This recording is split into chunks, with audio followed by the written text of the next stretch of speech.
الشيطان الرجيم بسم الله الرحمن الرحيم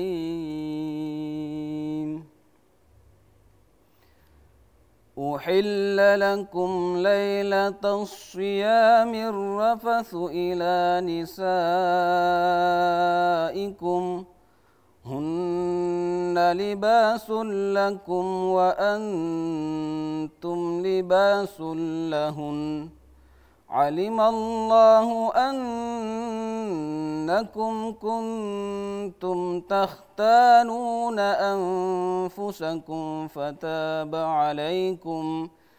فتاب عليكم وعفى عنكم فالآن باشروهن وابتغوا ما كتب الله لكم وكلوا واشربوا حتى يتبين لكم الخيط الأبيض من الخيط الأسود من الفجر ثم أتموا الصيام إلى الليل ولا تباشروهن وأنتم عاكفون في المساجد تلك حدود الله فلا تقربوها كذلك يبين الله آياته للناس لعلهم يتقون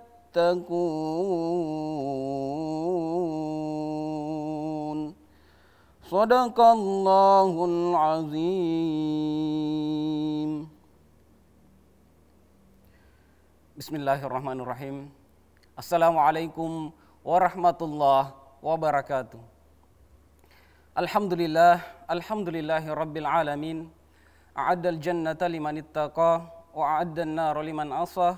Man tawakkal alaihi kafa wa man fawwada amruhu dabbara wahada.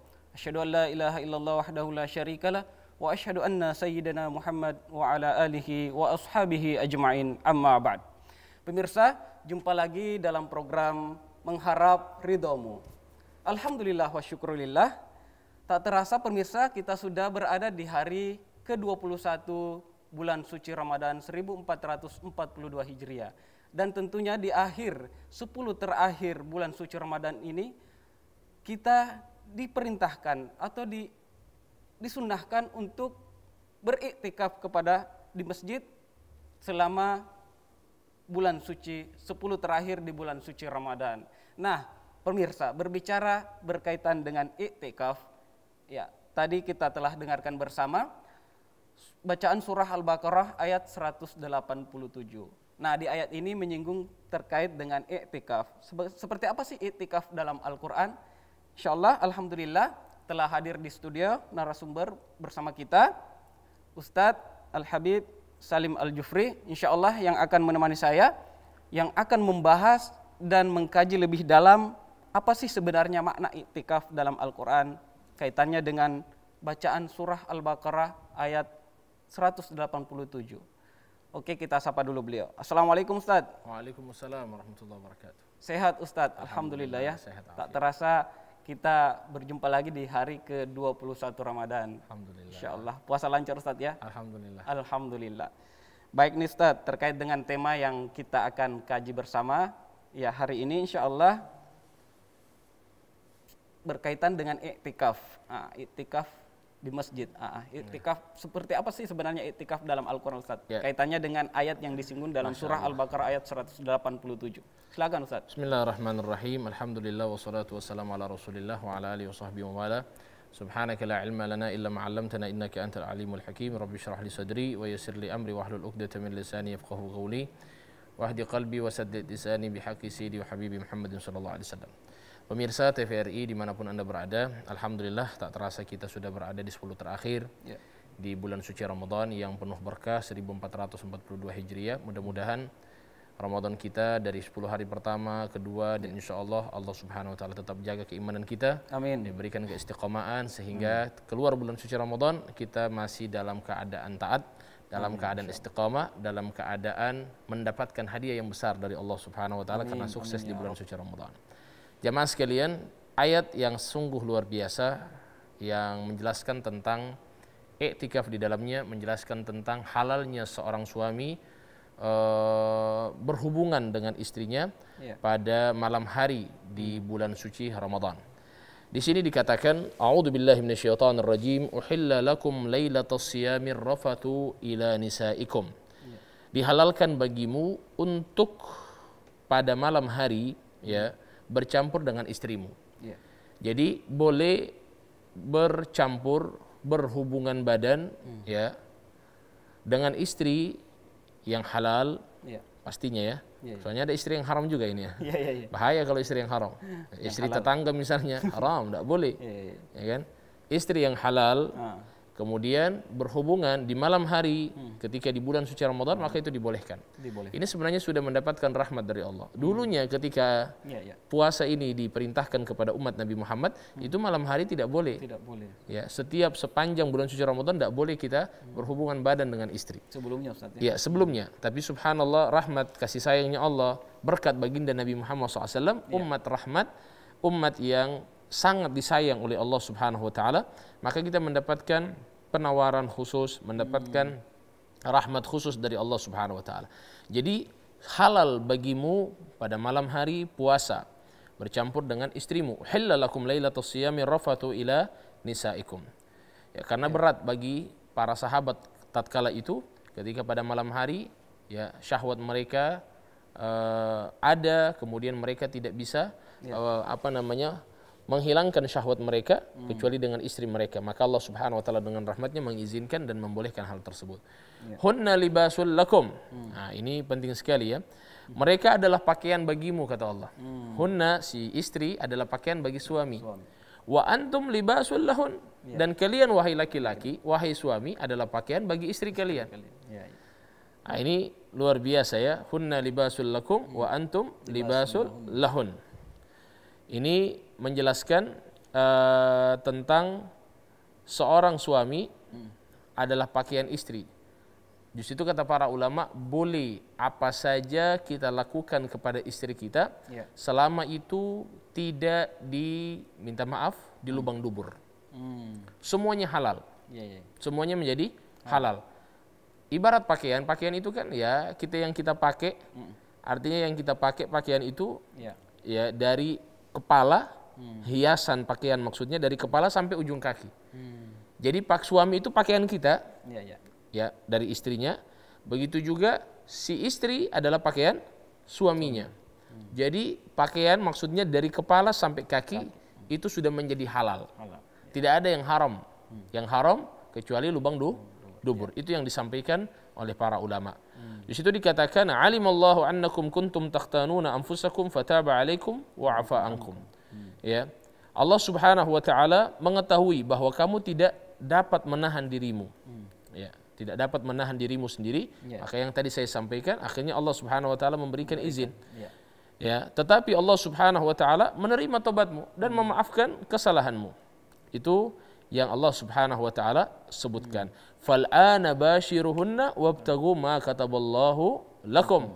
Maka sekarang kata Allah, campurilah mereka dan carilah apa yang telah ditetapkan Allah Subhanahu wa taala bagimu, yang diperintahkan.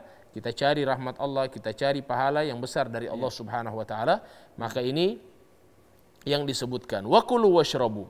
Setelah Allah Subhanahu wa taala menjelaskan tentang halalnya bagi seorang suami berhubungan badan dengan istrinya ketika malam hari, yang penting dengan catatan bukan pada siang hari di bulan suci Ramadan. Fal'ana sekarang sudah menjadi halal. Setelah itu Allah menjelaskan wa kulu washrabu, makan dan minumlah. Makan dan minum juga sudah menjadi halal kapan? Pada malam hari. Wa kulu washrabu hatta yatabayyanal al-khaytul abyadu minal khaytil aswadi minal fajr. Sampai nampak benang putih, ya, sampai nampak benang putih dan benang hitam. Maksudnya antara benang putih dan benang hitam sudah nampak. Di sini maksudnya adalah fajar. Sampai fajar, di situ waktu pertama kali kita puasa. Sampai kapan? Tsumma atimmus siyama ilal lail. Sempurnakan sampai pada malam hari. Jadi pada fajar kita mulai puasa, dan kita sempurnakan sampai terbenam matahari. Ya. Kemudian dikatakan wala tubashiruhunna wa antum aakifuna fil masajid. Jangan engkau campuri mereka para istri sedangkan engkau dalam keadaan beriktikaf di masjid. Ini inti pembahasan kita hari ini. Inti pembahasan ini. Tidak boleh campuri istri ketika dalam keadaan iktikaf. Ya. Karena kalau pernah kita baca di dalam riwayat-riwayat ternyata pernah terjadi sahabat ya ketika itu berhubungan dengan istrinya dalam keadaan i'tikaf. Kemudian diketahui oleh Nabi SAW dan Nabi SAW sampaikan sesungguhnya sudah batal i'tikafmu. Maka di sini yang membatalkan ayat ini yang dibacakan oleh Nabi SAW, wala tubashiruhunna wa antum aakifuna fil masajid. Jadi ayat ini diturunkan oleh Allah karena ada sebabnya. Karena kejadian. Dan ini subhanallah hikmah. Coba kalau seandainya tidak dilakukan oleh para sahabat, mungkin hukumnya tidak ada. Mungkin kita tidak tahu sampai sekarang, ya kan? Jadi sahabat melakukan itu bukan berarti kita rendahkan sahabat, tidak. Tapi sahabat lakukan itu untuk memberikan pelajaran kepada kita. Wa antum aakifuna fil masajid. Tidak boleh kita berhubungan dalam keadaan i'tikaf di masjid. Tilka hududullah. Ini adalah batasan-batasannya Allah Subhanahu wa taala. Fala taqrabuha. Jangan engkau dekati. Jangan didekati. Ini haram, tidak boleh. Didekati saja tidak boleh. Iya, jangan didekati. Artinya dekati berarti dekat-dekat dengan yang haram, dekat-dekat yang haram, belum sampai melakukannya, baru dekat-dekatnya, itu sudah tidak boleh. Kadzalika yubainullahu ayatihi lin-nasi la'allahum yattaqun. Maka demikianlah Allah Subhanahu wa taala menerangkan ayat-ayatnya kepada manusia agar mereka bertakwa kepada Allah Subhanahu wa taala. Artinya dengan melaksanakan perintah Allah menjadi kita insan yang bertakwa kepada Allah Subhanahu wa taala. Jadi pembahasan masalah i'tikaf, Ustadz, memang ada beberapa syarat. Disebutkan oleh para ulama kita. Ada yang tanya, i'tikaf itu kapan sih? I'tikaf itu apakah di 10 hari terakhir saja? Atau bisa dari selain daripada 10 terakhir? Begini, ada namanya i'tikaf yang istimewa. Ada i'tikaf yang biasa yang dilakukan setiap hari. Jadi sebenarnya tiap hari kita bisa i'tikaf. Kita datang di masjid, kita niat i'tikaf. Mau sholat 5 waktu, kita duduk. Sholat 5 waktu, kita datang ke masjid, baru datang ke masjid kita sudah niat untuk i'tikaf. Tidak ada masalah. Yang penting kita berhenti di situ, diam diri di situ, walaupun hanya sebentar. Itu i'tikaf setiap sholat. Ada i'tikaf misalnya secara hukum, sholat secara hukum maksudnya dia menunggu dari sholat ke sholat yang lain. Itu berdiam diri di masjid namanya. Nah itu pahalanya pasti lebih besar. Ya kan? Di situ dikatakan, kenapa kok kita lebih diistimewakan i'tikaf itu di 10 hari terakhir. Apa sebabnya? Karena 10 terakhir itu adalah yang dilakukan oleh Nabi. Artinya yang dilakukan oleh Nabi maksudnya di sini Nabi SAW istiqamah di sini dan berdiam diri lama di masjid. Tapi kalau mau dipikir Nabi Muhammad juga beriktikaf setiap saat. Setiap datang mau sholat beliau niat iktikaf. Tapi ketika 10 hari terakhir beliau berdiam diri. Dalam keadaan berpuasa berdiam diri di masjid, i'tikaf di masjid. Di situ dikatakan Nabi SAW idza dakhala al-'ashr shadda mi'zarahu. Nabi SAW kalau sudah masuk 10 hari terakhir mengencangkan kain sarungnya, wa ahya lailahu, dan menghidupkan malamnya, wa aiqadha ahlahu, dan membangunkan keluarganya. Disebutkan juga bahwasanya Nabi SAW beriktikaf pada 10 hari terakhir, dan itu diikuti oleh istri-istri beliau. Artinya diikuti oleh para sahabiyah, para azwaj, para istri-istri Nabi SAW. Kemudian pernah dalam riwayat dikatakan oleh Nabi SAW, man kana i'takafa ma'i falya'takif fil ashr al-awakhir. Barang siapa yang ingin beriktikaf bersamaku, kata Nabi, maka beriktikaflah pada 10 hari terakhir itu. Di situ para pemirsa TVRI dimanapun Anda berada, kita 10 hari terakhir ini kalau kita niat i'tikaf, berarti kita itu sama dengan beriktikaf bersama Nabi. Bersama Nabi, ya. Bersama Nabi Muhammad SAW. Padahal beliau sudah wafat. Tapi pahala yang kita dapatkan adalah i'tikaf bersama Nabi SAW. Oleh karena itu penting bagi kita untuk mengetahui apa sih syarat-syarat i'tikaf. Pertama, sebelum syarat, rukun ini yang kita bicara. Rukun i'tikaf itu pertama harus mu'takif, orang yang beriktikaf. Harus ada orang, ya. Iya, betul. Masa cuma DP jari yang berjalan. Orangnya mana ini yang i'tikaf? Mana orangnya? Tidak ada. Ya berarti bagaimana i'tikafnya itu? Orangnya, oke. Yang kedua harus ada niat i'tikaf. Yang ketiga harus ada tempat untuk i'tikaf. Dan yang keempat adalah harus berdiam diri ketika i'tikaf. berhenti sejenak. Jadi ada berapa syaratnya? 4. Rukun. Rukun, Ya. 4. Yang pertama adalah orangnya. Orangnya. Yang kedua niat. Niat, ya. Yang ketiga tempatnya, ya, masjid. Masjid, ya, tentunya. Kemudian yang keempat adalah berdiam diri di dalam. Berdiam diri. Berdiam diri di tempat i'tikaf itu. Nah, jadi 4 syarat ini. 4 syarat rukunnya, Ustaz. Perlu dijelaskan? Kita pending dulu, Ustaz. Siap. Ya. Oke. Ditahan dulu, Ustaz, ya. Siap. Baik, pemirsa, jangan kemana-mana, tetap dalam program Mengharap Ridhomu.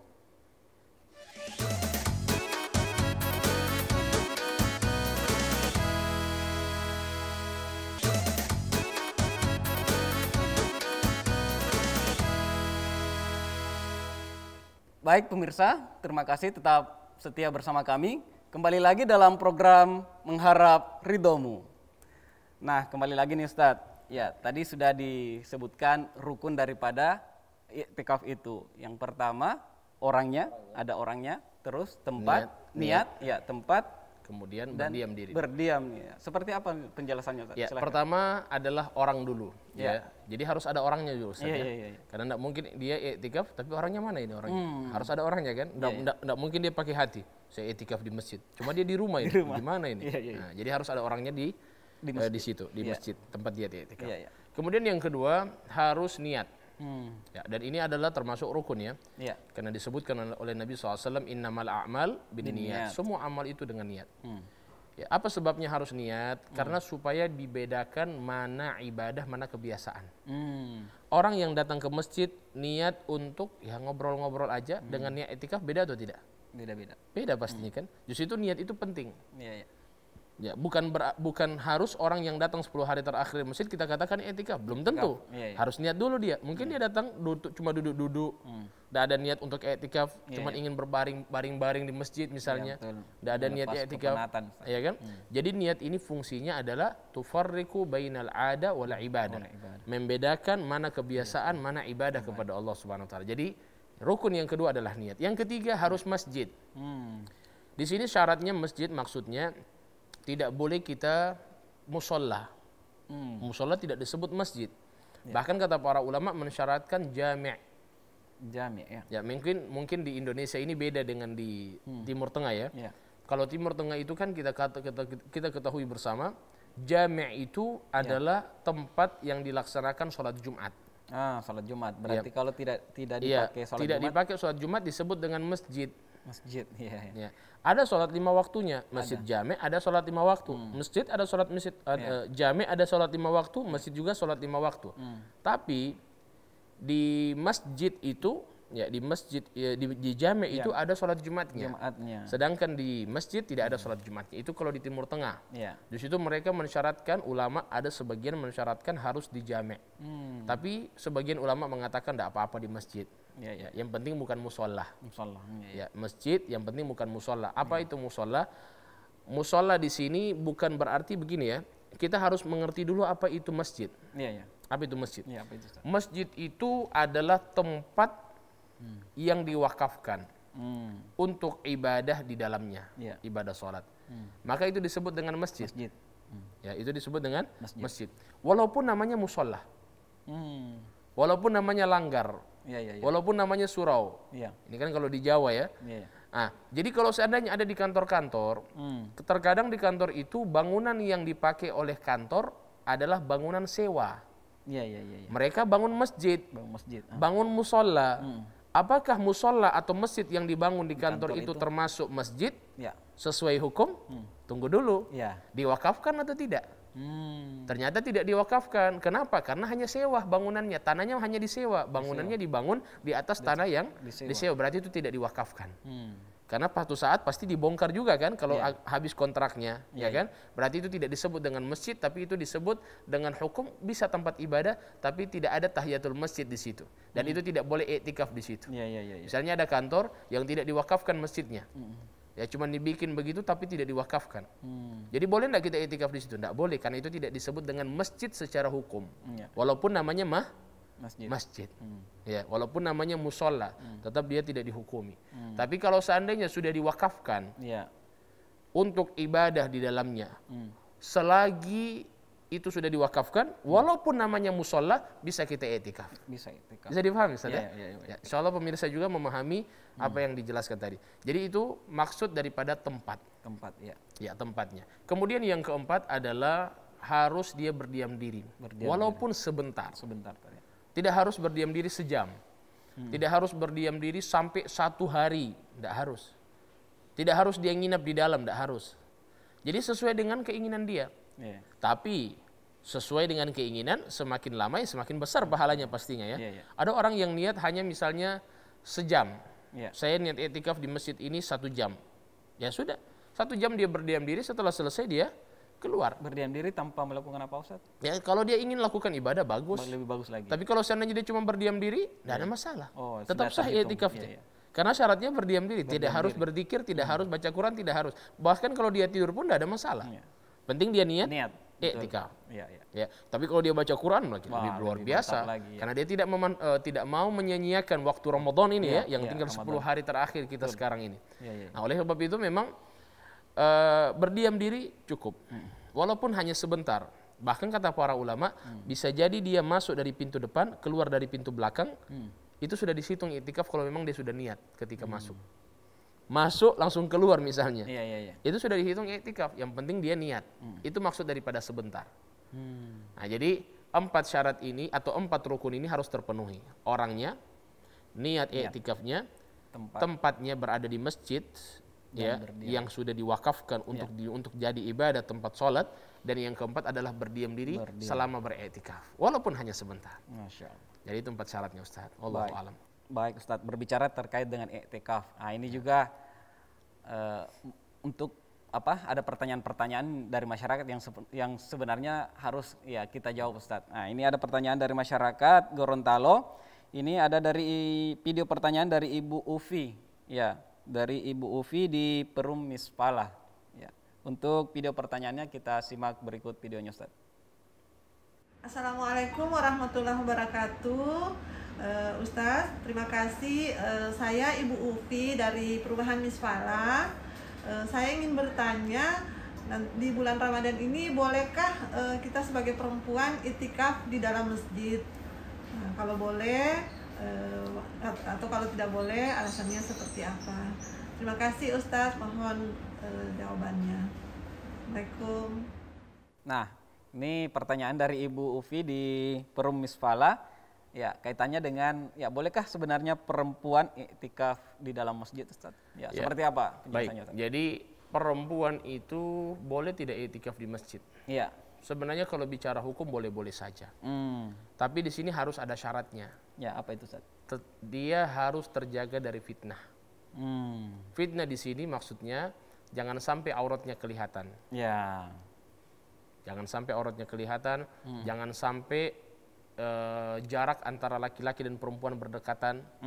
Coba bayangkan kalau dia i'tikaf di masjid, kemudian bawa pakaian, kemudian tidur di masjid misalnya, sampai kelihatan auratnya, maka di sini lebih haram yang dia dapatkan, bukan pahala. Iya. Kan? Di situ kalau bisa menghindarkan diri dari itu, maka insya Allah dibolehkan saja. Di situ ada beberapa tempat di Yaman itu, tempat saya belajar, ada masjid khusus perempuan. Khusus Perempuan itu i'tikaf, khusus i'tikaf mereka perempuan. Jadi laki-laki tidak ada yang akan masuk situ kalau perempuan sudah i'tikaf. Laki-lakinya sudah tidak ada di situ. sudah tidak ada. Iya. Jadi khusus perempuan di situ karena masih banyak masjid di sana dibangun khusus perempuan, diwakafkan di situ untuk ibadah supaya mereka i'tikaf di dalamnya. Iya. Nah, ada juga kalau seandainya mau cari solusi, kira-kira solusinya gimana, Ustadz? Kalau seandainya di Gorontalo sulit untuk menghindarkan itu. Solusi yang pertama, kita bisa i'tikaf, yang penting tidak sampai tidur. Kita i'tikaf saja, i'tikaf di masjid, jangan sampai tidur. Maksudnya jangan sampai tidur di masjid, jangan sampai mau mandi di masjid, ya kan? Takut auratnya Kelihatan. Nah, ini kan fitnah. Jadi lebih bagus dia berdiam diri di masjid, habis sholat zuhur dia diam baca Quran sampai asar, habis asar sampai maghrib, habis itu sholat pulang ke rumah misalnya buka puasa, habis sholat tarawih dia berdiam diri sebentar, baru balik ke rumah. Atau dari maghrib dia datang atau isya, dia niat i'tikaf di situ sampai sholat tarawih dia niat i'tikaf, setelah itu dia kembali ke rumah. Ya, jadi tidak harus dia harus tidur di situ, ya kan? Karena ini bisa menimbulkan fitnah. Nah, kalau seandainya ada yang tanya, Ustadz, kayaknya sulit Ustadz. Saya mau sholat di rumah. Di rumah ya. Boleh enggak saya sholat dan iktikaf di rumah saja? Iya. Bagaimana itu? Ini kira-kira seperti apa? Iktikaf di rumah itu para ulama menjelaskan. Ada yang mengatakan sah, ada yang mengatakan tidak sah. Tapi ingat, ini khusus perempuan. Perempuan. Ya, jadi kalau ada laki-laki yang iktikaf di rumah, namanya laki-laki soleha itu. Bukan laki-laki soleh ya. Kalau laki-laki soleh ya iktikaf di masjid. Dan kalau dia iktikaf di rumah tidak sah bagi laki-laki. Perempuan bisa jadi sah, dan itu ada pendapat dari madhab Imam Abu Hanifah, dan ini qaul qadim, pendapat yang lama. Ada juga dari madhab Syafi'i yang mengatakan boleh disebut dengan musalla baitiha, tempat sholat di rumah atau sholat musalla rumah namanya. Jadi ada pengecualian Ustaz ya, iya, untuk perempuan. Dia di rumah takut di luar dia kena fitnah, maka dia sholat di rumah. Otomatis memang kalau lihat secara afdoliyah ya, yang afdol itu perempuan sholatnya di rumah kan. Jadi dia sholat di rumah, dia jaga dirinya, kemudian dia ingin iktikaf, bagaimana dong? Nah, jadi dia pakai sejadah, dia duduk di situ, dia niat untuk iktikaf. Ya, tapi dia diam di situ. Ya, jangan dia kesana kemari, guling-guling di mana, dia niat iktikaf di situ. Tidak apa-apa. Dia taruh karpet di situ, dia niat untuk jadikan itu sebagai musalla baitiha, tempat sholat di rumahnya. Nah, dan itu pendapat dari madhab Imam Syafi'i, begitu juga dalam madhab Imam Abu Hanifah. Maka boleh perempuan untuk iktikaf di rumah, ya, dengan catatan dia memang khususkan tempat itu untuk dia iktikaf, tidak kesana kemari ya. Dia diam di situ. Kalaupun mau keluar ataupun ada hajat, situ kan ada syarat-syarat ya. Ya, betul. Hal-hal yang membatalkan iktikaf apa saja. Ini insya Allah perlu juga dijelaskan. Iya, nanti Ustaz.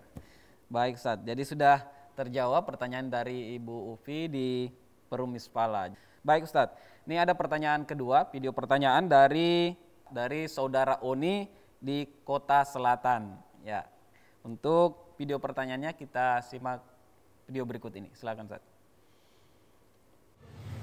Assalamualaikum warahmatullahi wabarakatuh.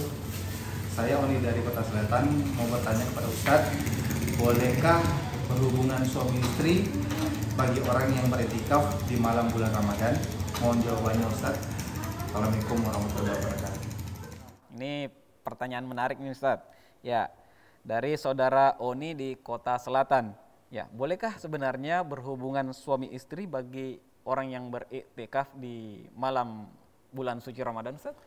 Ya, seperti apa? Ya, seseorang iktikaf di masjid.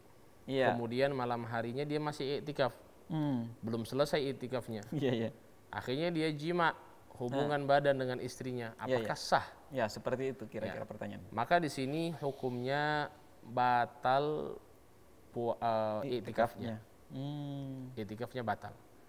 Malam hari ya, kalau ini tidak bicara siang hari ya. Siang hari batal puasanya pasti, ya kan? Ini bicara malam hari, maka dia hubungan badan, maka secara otomatis iktikafnya batal. Karena itu jima, dan itu ayat yang tadi kita bacakan, wala tubashiruhunna wa antum aakifuna fil masajid. Jangan engkau berhubungan, bercampur dengan istrimu, sedangkan engkau dalam keadaan beriktikaf di masjid. Nah, jadi jangan. Oleh sebab itu cara satu-satunya ya dia iktikaf misalnya tidak sampai nginap, dia iktikaf dari pagi sampai buka puasa. Malam dia tidak iktikaf, misalnya dia tidak bisa terhindar dari syahwatnya misalnya, bismillah. Tapi kalau seandainya dia bisa terhindar, dia bisa menjaga misalnya dari syahwat kepada istrinya, ya sudah, lebih bagus dia iktikaf di masjid, ya. Dan memang ini insya Allah lebih baik bagi dia. Ya, selagi mumpung kita masih berada di 10 hari terakhir ini ya, mungkin ini 10 hari terakhir kita paling terakhir ini. Mungkin tahun depan kita sudah tidak jumpa lagi dengan 10 hari terakhir ini, yang ibadahnya dilipat gandakan oleh Allah, yang Nabi Muhammad lebih bersemangat ketika masuk 10 hari terakhir ini, kita manfaatkan. Ya, kita iktikaf malam hari, kalau memang kita tidak bisa setiap malam, kita ambil malam-malam ganjil, ya kan? Untuk iktikaf kita ingin meraih malam Lailatul Qadar. Nah, tapi juga jangan hanya malam ganjil, baru malam yang tidak ganjil mereka santai-santai berfoya-foya, ini juga salah. Oleh sebab itu batal ya, karena ada hal-hal yang membatalkan Ustadz. Yang membatalkan itu salah satunya jima. Jima membatalkan. Yang kedua, keluar tanpa hajat. Ini juga saja. Ya, keluar tanpa hajat. Nah, kalau hajat itu misalnya seperti makan dan minum. Mau makan, mau minum, dia keluar. Tidak apa-apa. Atau misalnya dia mau kencing. buang air kecil ataupun buang air besar. Iya, toiletnya di luar. Ustaz. Iya, kan toilet di luar, nggak mungkin toilet dalam masjid. Maksudnya ya Iya. harus keluar, Ustaz. Harus keluar ke masjid. Iya. Ketika dia keluar masjid, ya otomatis di sini kalau pakai akal, oh dia kan sudah keluar masjid. Nah itu tapi ada hajat. Dia mau buang air kecil, dia mau buang air besar. Kemudian juga ada yang membatalkan, yang dibolehkan keluar masjid itu kalau ada ingin menjenguk orang sakit. Ingin menjenguk orang Ingin sakit. menjenguk orang sakit juga termasuk dibolehkan. Atau melayat orang yang sudah meninggal dunia juga dibolehkan keluar dari iktikafnya. Itu beberapa hal kira-kira yang membatalkan iktikaf dan yang diperbolehkan bagi orang yang keluar dari iktikafnya atau keluar dari masjid. Allahu a'lam. Tapi intinya setelah selesai balik lagi, Ustaz ya. Ya, intinya begitu. Dan dia tidak perlu niat baru lagi. Tidak perlu niat baru lagi. Ya, tidak perlu niat baru lagi. Karena iktikafnya masih tetap.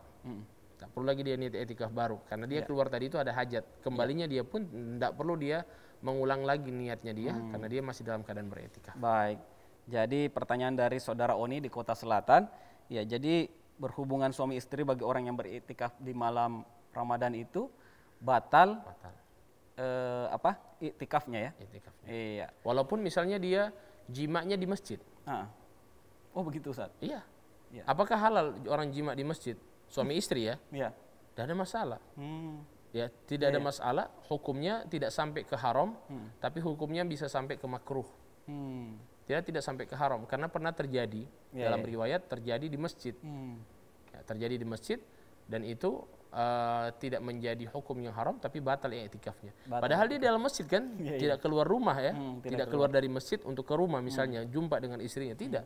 Tapi ini masih dalam masjid. Justru itu kalau seandainya keluar rumah niatnya untuk jima itu bukan hajat berarti sudah batal dengan dia keluar masjid sebenarnya. Tapi ini jima maksudnya di malam hari berarti di masjid.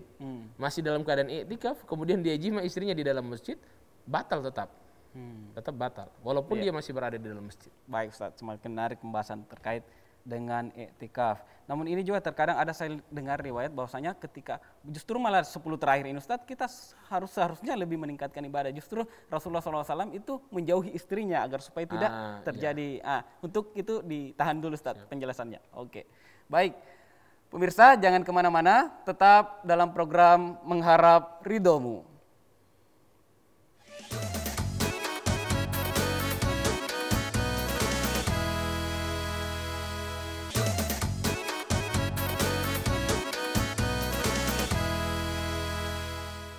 Baik pemirsa yang tetap setia bersama kami, kembali lagi dalam program Mengharap Ridhomu. Nah, seperti ini Ustaz, sebenarnya Rasulullah SAW sudah memberikan contoh bahwasanya di 10 terakhir Ramadan ini kita lebih meningkatkan ibadah lagi. Ya, bahkan diriwayatkan bahwasanya Rasulullah menjauhi istrinya agar supaya tidak lebih fokus ibadah di 10 terakhir bulan suci Ramadan. Seperti apa itu Ustaz penjelasannya? Kadang kita kalau sampaikan ini kepada orang awam, dia akan bilang, Ustadz itu Rasulullah. Iya betul. Kita ini siapa? Iya betul. Ya sudahlah. Kita bilang oke lah paling tidak kita ikutlah sedikit. Iya. Kalau Anda tidak bisa 10 hari sepenuhnya ini full 10 hari, paling tidak ambil yang ganjil-ganjil lah. Iya. Atau ambil 5 hari lah, atau ambil 4 hari lah. Khusus kamu jangan sentuh, kamu jangan dekati istrimu dulu. Ya, kamu fokus ibadah kepada Allah. Dan itu sampaikan kepada istri. Iya. Ya. Dan istri juga mengerti sebenarnya. Saya mah kasus paling banyak sih dari suami daripada istri. Iya. Kasusnya paling banyak dari suami. Oleh karena itu memang sebenarnya di dalam hadis begitu dikatakan Nabi SAW, idza dakhalal ashr, kalau sudah masuk 10 hari terakhir, beliau mengikat kain sarungnya, kemudian mengencangkan kain sarungnya, ahya lailahu, beliau menghidupkan malamnya dan membangunkan keluarganya. Jadi keluarganya pun tidak dilupa sama Nabi. Ya, kita ini kan kadang-kadang kalau mau ibadah hanya pikir diri sendiri. Masuk surga sendiri. Dia tidak pikir keluarganya mau masuk neraka. Dia bangunkan keluarganya, dia ingatkan keluarganya untuk keutamaan di 10 hari terakhir di bulan suci Ramadan. Maka sebenarnya insya Allah kalau misalnya kita tidak bisa memaksimalkan 10 hari terakhir ini dengan maksimal sebagaimana Nabi Muhammad tidak mendekati istri-istrinya dan juga fokus untuk ibadah, ya paling tidak kalau kita tidak bisa full ya itu yang saya sampaikan tadi, ya ambil 7 hari, ambil ya cuma 6 hari saja, 5 hari saja, artinya yang sedikit, tidak apa-apa, tidak harus full, tapi insya Allah mudah-mudahan kita sudah bisa sedikit mencontohi beliau sallallahu alaihi wa ala alihi wasallam. Insya Allah. Nah terkait ini Ustaz, tadi sudah Ustadz menjelaskan bahwasanya hal-hal yang membatalkan daripada iktikaf itu. Ya, misalkan keluar ya tanpa ada uzur. Dan ini juga berkaitan dengan misalkan salah satu rukun daripada iktikaf itu harus berdiam. Nah, ini ada kasus Ustadz. Gimana sebenarnya ketika bolehkah orang berbicara Ustadz, atau misalkan tiba-tiba ada kita yang menelpon untuk menyelesaikan misalnya urusan umat di luar Ustadz. Ya, misalnya terima telepon Ustadz, telepon. Menerima telepon di masjid tidak ada masalah. Kita ngobrol dalam masjid tidak ada masalah ya. Tidak ada masalah. Jadi kalau kita ngobrol di masjid ya dibolehkan, tidak ada masalah, tidak ada hal-hal yang dilarang di situ. Cuman memang ada misalnya seperti bicara dunia. Nah, bicara dunia alangkah baiknya kita jangan bicara di masjid. Tapi kalau dalam keadaan iktikaf darurat, ya kan? Ya mau tidak mau kita di masjid, tidak apa-apa kita bicara, selesaikan urusan kita, kemudian kita tetap berada dalam masjid.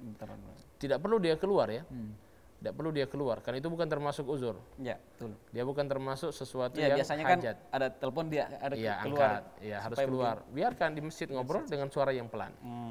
Ya, agak menjauh dari keramaian perkumpulan orang, kita ngobrol, kita bicara dengan saudara atau dengan siapa untuk menyelesaikan urusan kita. Tetap berada di dalam masjid seperti itu. Nah, ini juga berkaitan dengan mewakili pemirsa akhwat di rumah, ya mungkin juga iktikaf pada 10 malam terakhir Ramadan, ya kemudian haid Ustadz. Ya, bagaimana nih sebenarnya hukumnya ini? Ya, bagi wanita yang haid ini membatalkan iktikaf. Wanita yang haid membatalkan iktikaf. Haid, nifas, batal iktikaf. Jadi bagaimana caranya dia? Ya sudah. Tidak usah lanjutkan iktikafnya. Jangankan iktikaf, puasanya pun tidak diperbolehkan. Jadi bagaimana? Ya sudah, dia berzikir di rumah, perbanyak zikir kepada Allah Subhanahu Wa Taala, pegang tasbih, perbanyak baca Allahumma inni ka'afuun tuhibbul afwa fa'fu anni. Apalagi 10 hari terakhir ini kan, 10 terakhir Nabi SAW memperbanyak baca doa itu, dan itu diajarkan kepada istri-istri beliau, kepada Aisyah. Kalau kita di Gorontalo, Allahumma inna ka'afuun tuhibbul afwa fa'fu anna, Allahumma inna ka'afuun tuhibbul afwa fa'fu anna ya karim. Nawaitu sawma gadin. Itu kan yang ada di tengah-tengah kita. Jadi kita perbanyak itu saja bagi wanita yang haid ataupun yang nifas yang tidak bisa melaksanakan iktikaf, maka kita baca itu. Artinya yang selain daripada orang yang memiliki kemampuan atau bisa dia iktikaf di rumah yang saya sampaikan tadi. Seperti itu. Berkaitan dengan keadaan sekarang ini Ustadz, kita kan masih di dalam keadaan pandemi COVID-19. Seperti apa Ustadz kalau misalkan kita iktikaf di masjid? Ya, biasanya kalau kan kita iktikaf di masjid ya boleh-boleh saja, yang penting kan protokol kesehatan. Tentunya protokol kesehatan. Protokol kesehatan kita jaga. Jangan sampai kita kalau bisa pakai masker, kita jaga jarak, jangan saling berdempetan, ngobrolnya dekat-dekatan, ada jarak lah. Insya Allah ini tetap terlindungi. Apalagi kan berpuasa, imunnya kan berkurang pasti. Kan imun berkurang, ini juga kita harus jaga kesehatan, jaga stamina, jangan sampai kita juga terpapar, bahayanya seperti itu. Insya Allah tetap kita berpuasa, ibadah, dan bisa i'tikaf insya Allah. Dan mudah-mudahan dengan ini kita tetap akan selalu pastinya menjaga protokol kesehatan. Itu yang paling utama. Baik, semakin menarik saat pembahasan terkait dengan iktikaf. Yang mudah-mudahan di 10 terakhir ini pemirsa di rumah dengan melihat acara yang berkaitan dengan materi kita hari ini terkait dengan jangan sampai juga kadang-kadang tergoda tergoda dengan mall, diskon yang biasanya ada. 10 terakhir ini diskonnya luar biasa. Mallnya yang ramai, masjidnya yang saya waktu itu tanya sama orang Yaman, saya bilang kok kalian tidak artinya kalian tidak beli baju lebaran. Karena waktu itu sudah 10 terakhir waktu saya di Yaman. Apa kata mereka? Kata mereka, oh tidak, kami harus fokus ibadah di 10 hari terakhir ini. Saya tanya, kok kalian tidak beli baju lebaran? Apa jawabannya? Kami sudah beli baju lebaran itu dari bulan Sya'ban. Masya Allah. Jadi kami tidak lagi fokus di bulan Ramadan untuk beli baju lebaran, tidak pusing-pusing kami cari.